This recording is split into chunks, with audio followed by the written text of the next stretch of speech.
Welcome back to CryptoLawTV. I'm John Deaton, your host and the founder. And today I have a very important guest, and that guest is Jeremy Kauffman, the founder and CEO of LBRY. How you doing, Jeremy? I am doing great. You know, I've only got one thorn in my side of my life, and we're going to talk about it today. We are going to talk about it. Today's a very timely day because literally within the hour, CoinDesk came down with an article about your fight, or actually I should say the SEC's fight with you. Isn't that right? That's right, because we didn't go looking to fight with anyone. All we've ever wanted to do is understand how to follow the laws of the United States. Literally begged for an understanding of how to follow the laws of the United States. And we're going to talk about some of that, Jeremy. But first, real quick, I'm going to try to make this a nice, tight interview with you and get out the things that I believe are the most important, because I believe that this case against LBRY, I agree with CoinDesk. I agree that it has even more massive implications than the Ripple case, which I'm involved with, related to XRP. And so just basically, who are you? And if you could tell us what LBRY is. That's right. So I'm one of the founders of LBRY, which is a decentralized blockchain-based way of publishing, sharing, and purchasing digital content. So we basically take a public blockchain and pair that with sort of more traditional peer-to-peer data network type approach. A lot of people have actually heard of Odysee more than LBRY, ODYSEE.com. That's a website that uses the LBRY protocol, and it's used by around 40 million people each month to watch videos. Anyone, if you haven't heard of that, you can go on to Odysee.com. You'll see all kinds of creators that you'll find great content that you might not know about, and you can follow John on there too. So the Crypto Law channel is now on Odysee as well. So we've kind of, it's funny. Our case is particularly funny because we've set out to really build something. We've discouraged investment type purchasing more than almost any company out there. We've built something that people are really using for its intended purpose. We didn't do an ICO, and they're coming after us anyway. What would you say, Jeremy? We're going to get into how they're coming after you and some of the conduct of the SEC. What's your overall vision of LBRY? We want to do to publishing what Bitcoin does to money. Or maybe what XRP does to money. I will say this up front, in case I put my phone out, I am not an expert on XRP or the XRP case. So if I say something incorrect about Ripple or XRP, please feel free to correct me. I'm not an expert at those things. But I think XRP is they want to be they're competing with traditional financial instruments, right? We're not. We're saying, hey, blockchain, you can use it in this other way. You can use the properties of a blockchain where I have self-custody, I have ownership, it's disintermediated, and we can do that for publishing. So you, with your Crypto Law channel, you own that.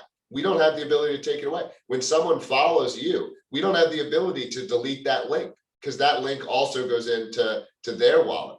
And so it's a really powerful approach that solves a bunch of the problems that we're seeing with big tech right now.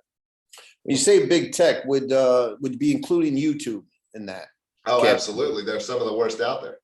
Would you say that your vision, would you say that YouTube is sort of the big, competitor, if you will, if you're looking at legacy tech? That's right. Yeah, I think they are. I've heard LBRY described as sort of the uncensored version of YouTube.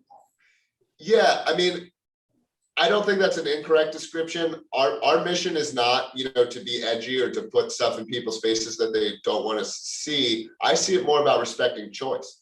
People should be able to make choices for themselves. So, for example, we see, Russia today getting pushed off the internet. In the EU, it's now illegal to return in search results. YouTube scrubbed it. You can watch all the Russia Today channels live on Odysee. Now, I'm not endorsing what Russia Today says, but it's crazy to think that people shouldn't be allowed to choose for themselves whether they want to watch these things. Okay, let me ask you, what is a LBRY credit? This token called LBC. What is that? So that's the unit of our blockchain token, and so what that credit is, it's used to create an identity on the network. It's used to publish something to the network. It can be used to pay for content on the network, either content with a price or to tip or support a creator. And then we also have a staking system where you can stake the coin, not for financial returns, but to support content that you like. And so those are the ways that is used. All right, so the SEC has sued LBRY, correct? Yeah. So I have to imagine that what you did, Jeremy, was you sold these LBC tokens and then took that money and built the platform. That's what you must have done, right? Well, we never sold any tokens until the platform was functional. So we didn't do an ICO. We did reserve some tokens at the start, but we waited to sell those until the network was functional. Of course, this is something, a funny thing that happened when the SEC compelled me to give testimony, is they're asking about, they're asking me things like, so LBRY wasn't done yet. And it's like, I actually asked them questions back. It's like, well, is Gmail done? Does Gmail have more people developing it now than in beta? Is Bitcoin done being developed? Is Ethereum, but obviously, I'm a fan of all this, by the way, so I'm never trying to drag these companies too hard, but Ethereum, they need to do a 2.0. So that says something about their initial version. Now, if they needed to if they have all these scaling issues, that doesn't to me say that was a dumb technology. It's arguably has a lot of usability problems in its current iteration. Now I hope they solve all this, but that's not a technology that's done. I mean, these people have one of the things that I certainly continue to see in the interviews, they have borderline no understanding of technology. I mean, it's like, seriously, like the amount of interaction I've had with them, they don't understand it at all. Well, let me ask you, I was obviously being sarcastic when I was saying, implying that you had an ICO. The fact is you did not have an ICO, right? Correct. And the fact is, I think you just said that you didn't sell your first LBRY credit until a year after the network was fully functional. That's right. All right. So just to make it clear, you didn't pull the money at the beginning, sort of like the Ethereum folks did with their ICO, and then create the technology, right? That's right. What we did was more conservative than what Ethereum did. Yeah. And I want to let me make something clear. Like you said, I own Ethereum, and people would be surprised at probably how much Ethereum I own, considering I've been an advocate of truth and showing the selective enforcement, conflicts of interest. So I don't bear any ill will, obviously, against Ethereum as well. I don't think today's Ethereum is a security. Just like I don't think LBRY credits are security, and just like I don't think XRP is a security. But I wanted to make it clear that what you just said is that LBRY took a much more conservative approach. Did you seek legal advice before engaging in your technology and platform? We did. We've been working with Perkins Coie since before we sold any of our cryptocurrency.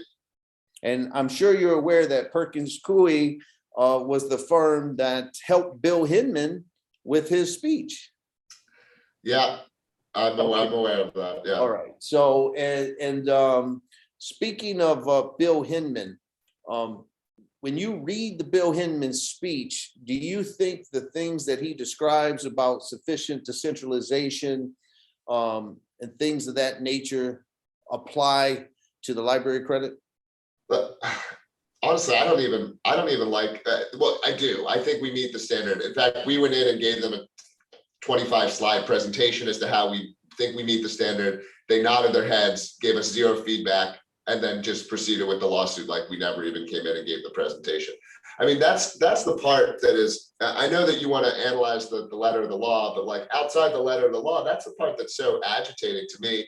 And that's honestly been like, changed my whole attitude towards the government itself, is like, these aren't people like, all right, maybe I did something wrong. Like, I tried to understand law. It's a cutting edge field. Maybe I made a mistake. I'm not here saying I've never done anything wrong. It's like, but help me figure out how to follow it. Obviously, we built a technology that a lot of people want to use, that a lot of people are interested in, and you're my own government, right? And it's like, okay, help me understand law. I'm paying these lawyers a ridiculous amount of money.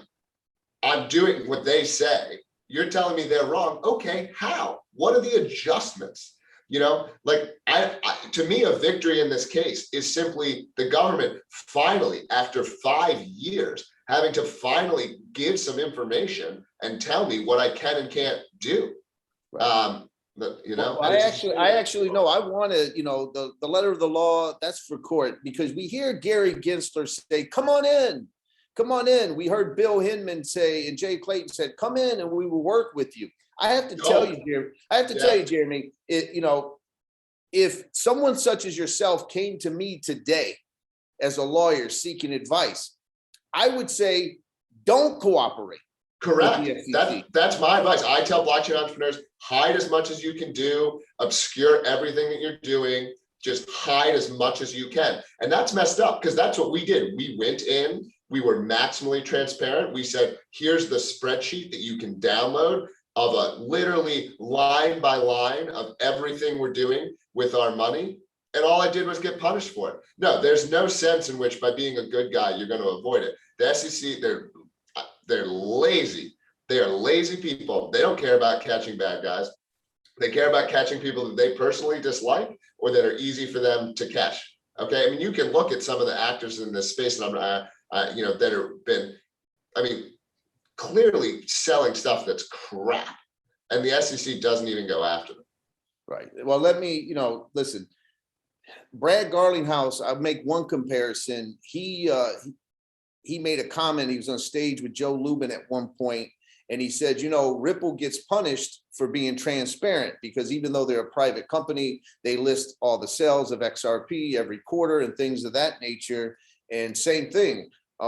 It seems like you were being transparent, saying this is where all the money's going, and this is how we're doing it. Here is a ledger of it, literally, and you basically got punished for doing that. Yeah, I mean, to me, the two most likely explanations for why they're going after us are either one, that we made it easy by being very transparent and honest, or two, that, you know, these people are generally center left pro-establishment regulators, and my company enables a bunch of things that they don't like because they want the government to control a lot of things. So my company, for example, however people may feel about this, I'm a very pro 1A type of person, and for 1A reasons, I'm also pro 2A. We allow we can't even stop the distribution of 3D firearms files. Okay, now if you're a government regulator, you hate that. You hate the idea of people having the right to do that kind of thing. And so, you know, these people have discretion, and I think part of it is we are doing it for real, right? We aren't just you know, screwing around, creating a bunch of hype, right? They kind of know that those people aren't a risk to things. We are a risk to things. We have been a risk to YouTube. We have been a risk to big tech, and we present a risk to a lot of things. You know, the government is either friendly with, but you know, or wants to be. You know, they're on the other side of it.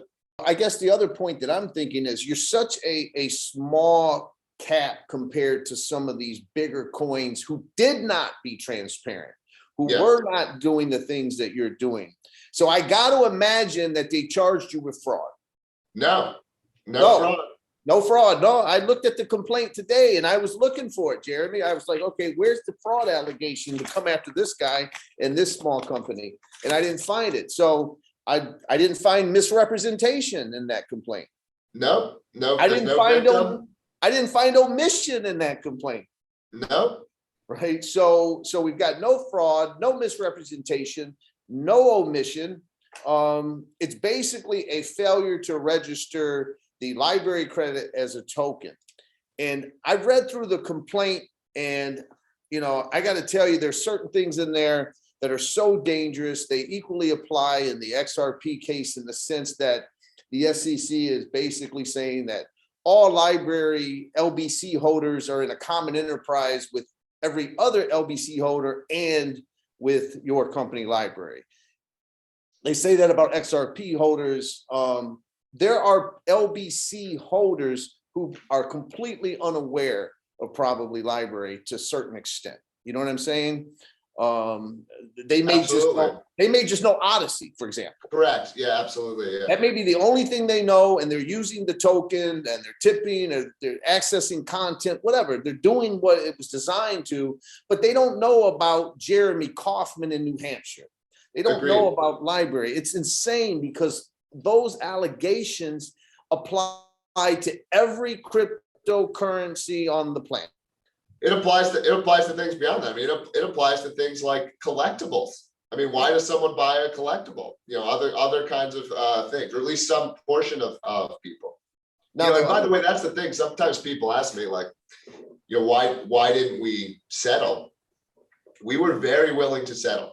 I basically told the SEC, I will make any change, admit anything, whatever you want, but I need a path to it not being registered. Because if it's registered, you don't have something that's usable. So if they wanted me to blow up the company, if they wanted us to, you know, give them any amount of money, if they wanted any change done, as far as I was concerned, anything was on the table. They said there's no path, it has to be registered. And it's like, well, if Bitcoin and Ethereum don't have to be registered, and of course they waffle on whether they've actually said that, but if Bitcoin and Ethereum don't have to be registered, then logically speaking, there must be a set of changes they can make. So it's like, if you have a problem with something that we're doing, I'll change, you know, whatever you guys want.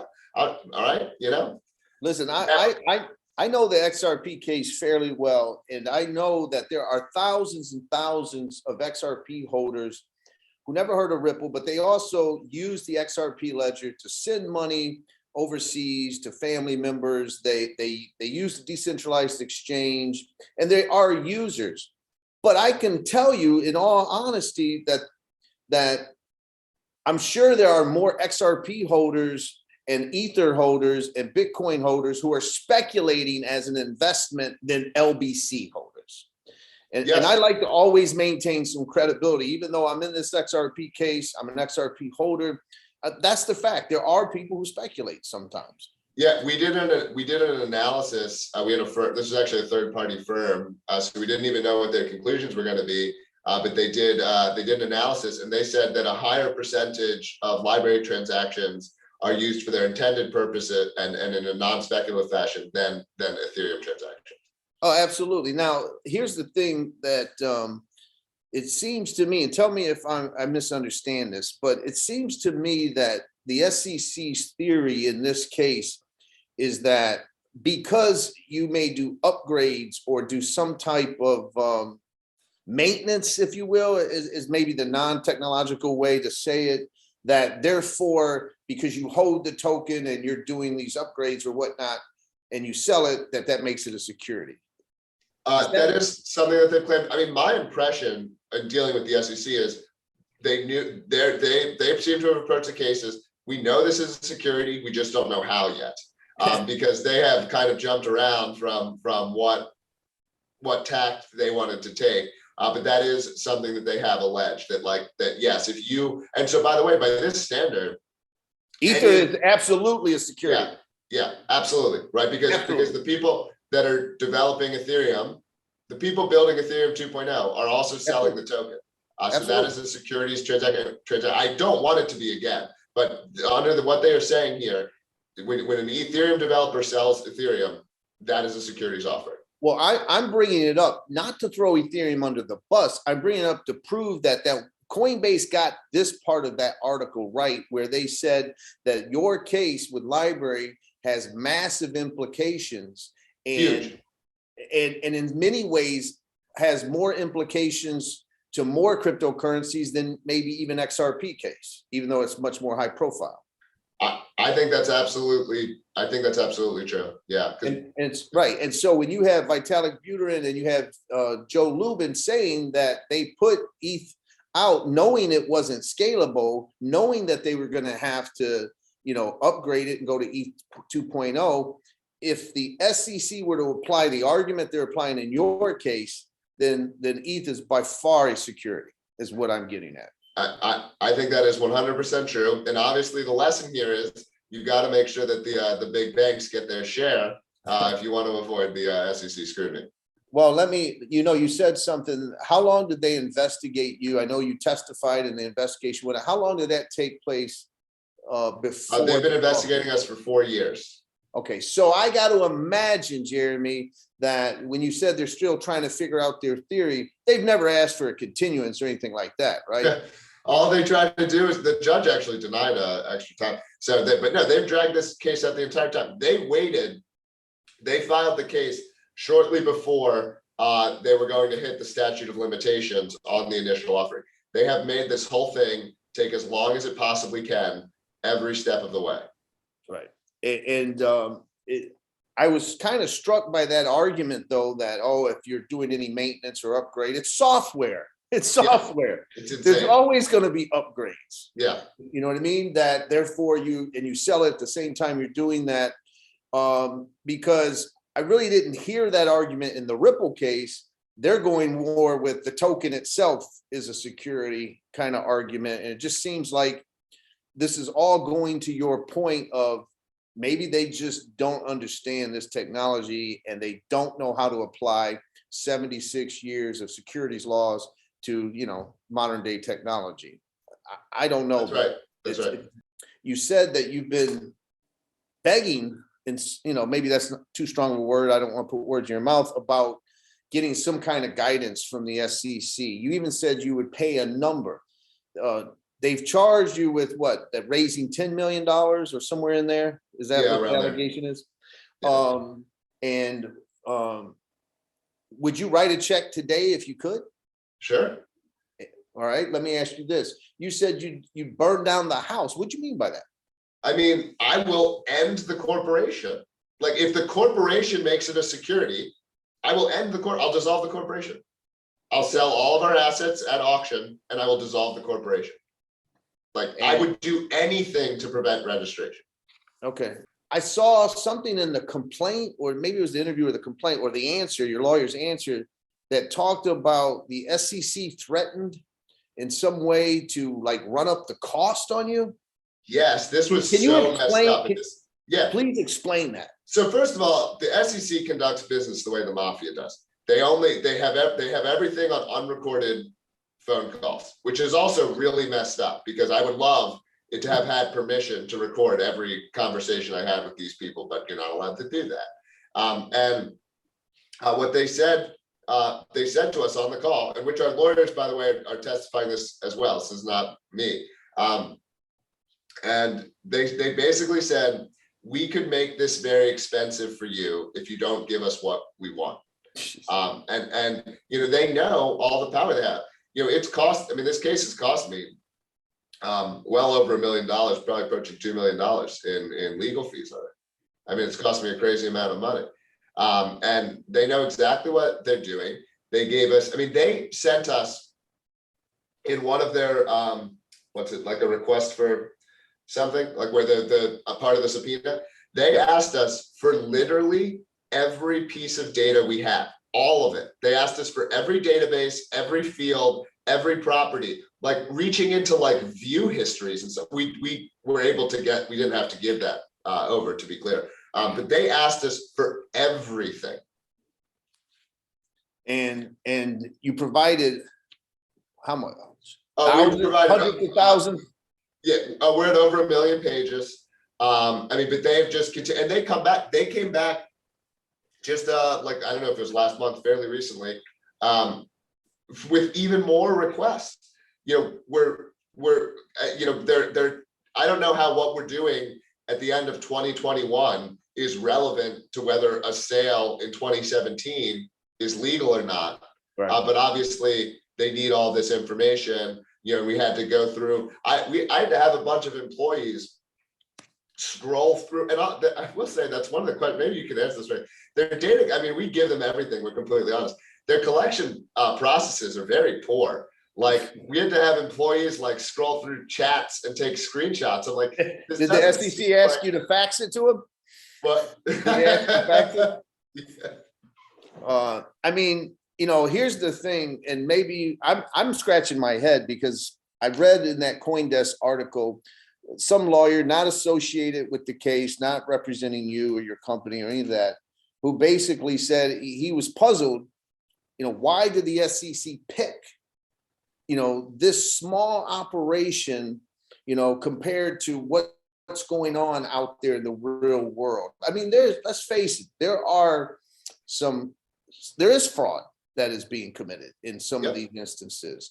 But, you know, I just don't get why they would pick, other than I got to be honest with you, it is, in my opinion, pick a small company that they can bleed to death. Yeah. Because ultimately it's like being in an octagon and you're getting choked out. At some point, someone taps. And at some point, you know, they're going to bankrupt you in legal fees or any of that. And maybe they're able to use that as an example. If they could take a small company, bleed them to death, get some kind of, you know, settlement that's favorable to their terms, and then try to use it as a precedent, you know, to threaten other companies, unless you got any other insight. Yeah. So, I mean, well, one, I'll say this, we're going to make it through this. We're no problem. We're making it through this. So it's not going to happen. And, you know, the library network and Odysee, like, they're thriving. So everything is going to go on no matter what. I think that's a very plausible explanation. I don't know the actual answer, right? So it's that, or the other one is that for some reason, because they have a lot of discretion, for some reason, they didn't like us specifically. But I have no positive evidence of that. I'm not saying that that's the case, but to me, it's like, those are the only things that kind of fit the evidence that I do have. Jeremy, let me ask you, run up on time here. Let me ask you, where can people find you in LBRY?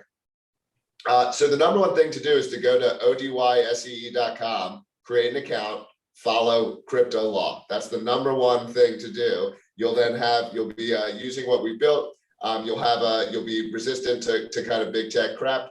And that's the best thing to do. If you want to, you can follow LBRY.com on Twitter. You can follow me on Twitter at Jeremy Kauffman. But the number one thing to do is to follow LBRY and Odysee on the platform itself. And then it's guaranteed we can always, you know, communicate. Well, listen, I'm going to do what I can in any way to help. As I learned about this case and read up on it, I just got even more offended. I didn't think I could be more offended about the SEC's conduct until I read this case and I read what they're doing to you and your platform, or the world's platform that you're trying to help create. But appreciate you being here, and we'll follow up later. Okay. Thank you very much. And I appreciate everything you're doing, John. So thank you. All right. Thanks, Jeremy.